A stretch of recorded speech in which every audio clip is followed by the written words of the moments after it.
सुनाउँछिन्। अब यसको समाधान मलाई चाहियो जसरी पनि चाहियो। अवश्य, म ध्यान दिएर सुन्छु। कृपया तपाईको समस्या विस्तारमा बताउनुहोस्। म समाधानका लागि केही सुझावहरू दिन्छु। ल भन।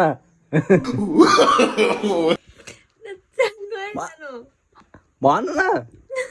ल तिमी हो भन्न परेन नबोला त तिमी एकछिन यहाँ यता यहाँ समस्या भएको मान्छेले बोल्छिन्। तिमीले हो भनेर हुन्छ र? हो, मलाई फेरि नबोला भन्दैछु त। तिमीले सुनाऊ। समस्या के हुन्छ? आजकल खाना मन लाउन्न, भोक लाउन्न, त्यसपछि फेरि हो, बिल्कुल यो सामान्य हुन सक्छ, खास गरी तनाव वा अन्य कारणले गर्दा। तपाईलाई अरू केही आराम दिने उपायहरू हैन रोका के पहिले समस्या त पुरा सुन न। हुन्छ, म सुनिरहेको छु। तपाईलाई जे किन बोल्छौ त नि बिचमा यहाँ ट्याक्क? हो, म बुझ्छु। तपाईलाई अरू कुरा पनि गर्न मन लागेको छैन। म यतै सुन्दै छु। जब तपाईलाई ठिक लाग्छ तब मात्र बोल्नुहुन्छ। ल भन तिम्रो कस्तो हुन्छ नि आजकल? न भोक लाग्छ, न खान मन लाग्छ, न सुत्न मन लाग्छ, न काम गर्न मन लाग्छ। सिफ्ट काटे रिस उठ्छ, काममा गए पनि रिस उठ्छ। त्यही हो बस। यो साँच्चै नै कठिन छ। तपाईको स्वास्थ्य र मानसिक स्वास्थ्यको ख्याल राख्नुपर्छ। केही सहयोगी व्यक्ति वा चिकित्सकसँग परामर्श लिनुहुन्छ भने राम्रो हुन्छ। हैन भने म तपाईलाई समर्थन दिन्छु। चिकित्सक होइन कि यहाँ चिकित्सक भन्दा नि यहाँ चाहिँ माथिको उसको आफ्नै श्रीमान छ, समस्याको समाधान दिने।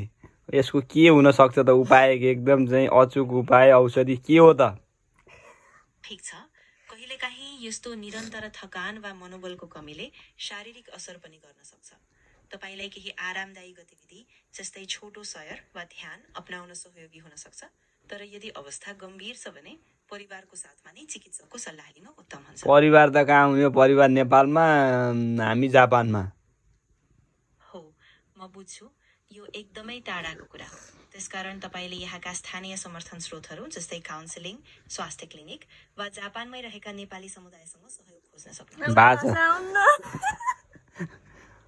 हुन्छ, म यही छु। तपाईलाई जे चाहियो म साथ दिन्छु। यदि तपाईलाई अरू केही कुरा चाहिन्छ भने निसङ्कोच भन्नुहोस्। भाषा सिकाउनु पर्यो कि तिमीले? भाषा जाने पो हो र काउन्सिल लिने? हो, बिल्कुल सही हो। अब म भाषाको सहयोग गर्छु।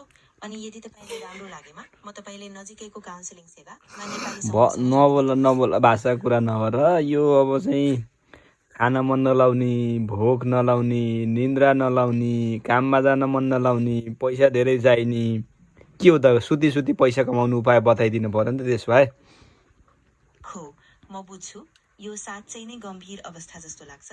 यस्तो अवस्थामा अनलाइनमा घरमै बसेर गर्ने काम जस्तै फ्रिलान्सिङ वा साना स्किलहरू बेच्ने कामहरू खोज्न सकिन्छ। तर सबैभन्दा महत्त्वपूर्ण तपाईको स्वास्थ्य हो। त्यसकारण सकेसम्म चाँडो व्यावसायिक सहयोग लिनुहोस्। पायो त उत्तर। हुन्छ, म यही छु। तिमीले भनेकै यहाँ हुन्न कि हुन्न भएकै छैन। यहाँ समस्या समाधानै भएन। हुन्छ भनेर हुन्छ र? म बुझ्छु, माफ गर्नुहोला। म फेरि ध्यान दिएर सुन्छु। यदि तपाईले अझै केही फरक सुझाव चाहिन्छ भने म तयार छु। केही चाहिन्न, तिम्रो सुझावै मिलेन। यहाँ चित्तै परेन राख। हुन्छ, त्यो ठिक छ। तपाईले जे महसुस गर्दै हुनुहुन्छ त्यो सबैभन्दा महत्त्वपूर्ण हो। म यहाँ तपाईको साथमा नै छु। जति नै समय लागे पनि तपाईलाई सुरक्षित महसुस होस् भन्ने चाहन्छु। ल अब के गर्ने? हस्त नमस्ते, बाई बाई। ठीक छ, नमस्ते। तपाईको स्थितिको ख्याल राख्नुहोस्। म तपाईको सहयोगमा नै छु। जब तपाईले आवश्यक हो फेरि बोल्न सक्नुहुन्छ। ल हुन्छ ल।